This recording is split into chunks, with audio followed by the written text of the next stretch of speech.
अगर 14 को जनसुराज हारा तो फैज अहमद नहीं हारेंगे, प्रशांत किशोर नहीं हारेंगे, बिहार के बच्चों का भविष्य हारेगा।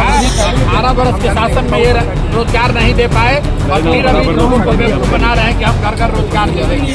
अगर अपने बच्चों के पढ़ाई रोजगार के लिए वोट नहीं दिए तो नेता का लड़का हेलीकॉप्टर पर चलेगा और आपके बच्चे गुजरात में जाकर मजदूरी करेंगे। ट्रेन इसलिए रोका जा रहा है क्योंकि ट्रेन से आने वाला हर प्रवासी बिहारी ये संकल्प लेकर आ रहा है, इस बार बिहार जा रहे हैं और जनसुराज की व्यवस्था बनाएंगे, वापस नहीं आएंगे। अगर अपने बच्चों को पलायन से रोकना चाहते हैं तो ऊपर जाति धर्म से ऊपर उठिए और अच्छे लोगों का चुनाव कीजिए, बस्ता छाप पर बटन दबाकर जनसुराज की नई व्यवस्था कायम की। नमस्कार, लाइव स्ट्रीम देख रहे हैं। आपको बता दें कि जनसुराज के संयोजक प्रशांत किशोर लगातार जो है आपको बता दें कि यहाँ पर रैली कर रहे हैं और लोगों से जो है कनेक्ट कर रहे हैं। इसी बीच प्रशांत किशोर जो कि जनसुराज के संस्थापक हैं, संयोजक हैं, उन्होंने एक बड़ा बयान दे दिया है। उन्होंने कहा है कि इस बार अगर 14 तारीख को जनसुराज अगर हारा तो सिर्फ जनसुराज नहीं हारेगा, प्रशांत किशोर नहीं हारेगा, बल्कि ये लोग भी हार जाएंगे। किन लोगों की चर्चा की है प्रशांत किशोर ने, तो आइए देखते हैं। खुद प्रशांत किशोर से सुनिए कि प्रशांत किशोर किन लोगों के हारने की चर्चा कर रहे हैं, किन लोगों के हारने की बात कर रहे हैं। तो कह रहे हैं घर घर में एक रोजगार देंगे। तेजस्वी यादव आकर कहेंगे कि हम बिहार को सोने का लंका बना देंगे। तेजस्वी यादव से आप लोग पूछिए कि भाई पिछले 78 साल में बिहार में 26 लाख को नौकरी मिला, 26 लाख लोगों को नौकरी मिला, उसमें 13 बरस मोबाइल है भाई, 18 बरस इनकी अपनी सरकार थी, 15 बरस इनके माँ बाप थे और 3 बरस ये उप मुख्यमंत्री थे। 18 बरस के शासन में ये रोजगार नहीं दे पाए और फिर अभी लोगों को बेवकूफ बना रहे हैं कि हम घर घर रोजगार दे देंगे। कोई बिहार में इस झांसे में आने वाला नहीं है। लोग एनडीए को, नीतीश और भाजपा को हटाने जा रहे हैं और फिर से जंगल राज वापस नहीं लाएंगे। मोबाइल नई व्यवस्था, किसका मोबाइल है? इसका नाम है भैया मोबाइल नीचे करिए। प्रशांत जी, कल मोदी जी आ रहे हैं बिहार, बोल तो दिए यार, फिर दोबारा पूछता है। अरे भाई आप देख लो, जो लोग आ रहे हैं पहले बता दिया। अगर 12,000 स्पेशल ट्रेन चल रहा है तो लोग मारे क्यों फिर रहे हैं? लोग रुक रहे हैं, 29 घंटे से दिल्ली पहुंच रहे हैं। आप देखिए 12 घंटे इंतजार कर रहे हैं।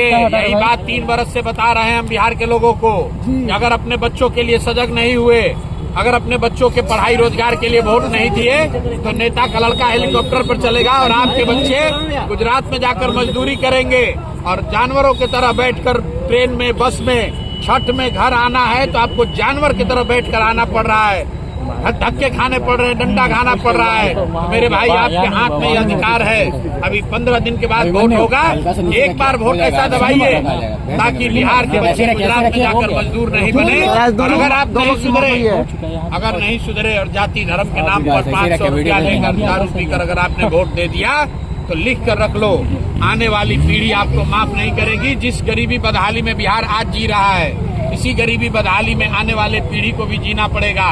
हम लोग के बच्चों को भी गुजरात, तमिलनाडु में जाकर मजदूरी करनी पड़ेगी अगर ये व्यवस्था बदलनी है। तो एक ही मंत्र है जो जनसुराज सिखा रहा है, एक बार जीवन में वोट अपने बच्चों के लिए दीजिए, उनके रोजगार के लिए दीजिए, पढ़ाई के लिए दीजिए, पलायन बंद करने के लिए। गोपालगंज आए हुए हैं, गोपालगंज से एक प्रत्याशी जो है उन्होंने वीडियो कर लिया गोपालगंज टिकट मिला है, आप क्या जो आने वाले थे उनको बाहर रोक दिया गया। ट्रेन इसलिए रोका जा रहा है क्योंकि ट्रेन से आने वाला हर प्रवासी बिहारी ये संकल्प लेकर आ रहा है कि इस बार बिहार जा रहे हैं और जनसुराज की व्यवस्था बनाएंगे, वापस नहीं आएंगे। 2 लोगों की मौत हुई है, ये 2 लोगों की मौत हुई है सूरत में, इतने डर गए हैं। 2 लोगों की मौत हुई है सूरत में भैया, साल भर में सैकड़ों लोग मर रहे हैं। सैकड़ों प्रवासी बिहारी मजदूर जो बाहर जाता है वो मर जा रहा है। हम लोग को पढ़ने के लिए दिल्ली जाना पड़ता है, वैसे नहीं है। जो लोग अभी भी सर समझ नहीं पा रहे हैं उनको क्या करेंगे, कैसे हम समझाने की कोशिश करेंगे? जो लोग नहीं समझे हैं उसको बिहार लौटने वाले हर प्रवासी बिहारी, हर मजदूर जो बाहर धक्का खा रहा है, जो गाली सुन रहा है, अपमानित हो रहा है, वो अपने परिवार को, अपने गांव वालों को समझाएगा, उनको बताएगा कि एक बार हम लोग बिहार में सुधार के लिए, जनसुराज के लिए वोट दें ताकि किसी को 10-12 हजार रुपए के रोजी रोजगार के लिए बाहर नहीं जाना पड़े। और बरौली विधानसभा में एक पढ़े लिखे सज्जन व्यक्ति फैज अहमद चुनाव लड़ रहे हैं। सब लोग इनको वोट दीजिए, स्कूल के बस्ता छाप पर बटन दबाइए और जिताइए। अगर उम्मीदवार पसंद नहीं भी है तो भी प्रशांत किशोर को देखिए, जनसुराज के विचार को देखिए। हर हालत में जनसुराज जीतना चाहिए। अगर जनसुराज हारा, अगर 14 को जनसुराज हारा तो फैज अहमद नहीं हारेंगे, प्रशांत किशोर नहीं हारेंगे, बिहार के बच्चों का भविष्य हारेगा। दिल्ली पढ़ने जाते हैं लोग, गाली अगर अपने बच्चों के लिए बेहतर भविष्य चाहते हैं, अगर अपने बच्चों को पलायन से रोकना चाहते हैं, तो ऊपर जाति धर्म से ऊपर उठिए और अच्छे लोगों का चुनाव कीजिए। बस्ता छाप पर बटन दबाकर जन स्वराज की नई व्यवस्था कायम की। गोपाल तो वीडियो देख लिया आपने। आपको बता दें कि प्रशांत किशोर ने कहा है कि अगर जन स्वराज 14 तारीख को हार गया, बिहार में चुनाव हार गया, तो प्रशांत किशोर नहीं हारेगा बल्कि बिहार के बच्चों का भविष्य हार जाएगा। साथ ही साथ कहा कि बिहार में जाति धर्म से ऊपर उठ करके बदलाव कीजिए और ये लोग नहीं चाहते हैं कि बिहार में बदलाव हो, इसीलिए ट्रेनों को रोकी जा रही है।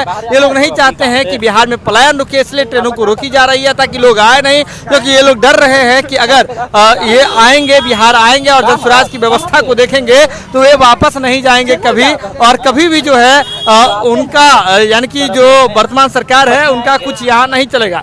यह खबर आप लाइव सिटीज के यूट्यूब पर देख रहे हैं तो आप सब्सक्राइब करें, फेसबुक पर देख रहे हैं तो फॉलो कर ले। गोपालगंज से लाइव सिटीज के लिए सुमन सौरभ की रिपोर्ट।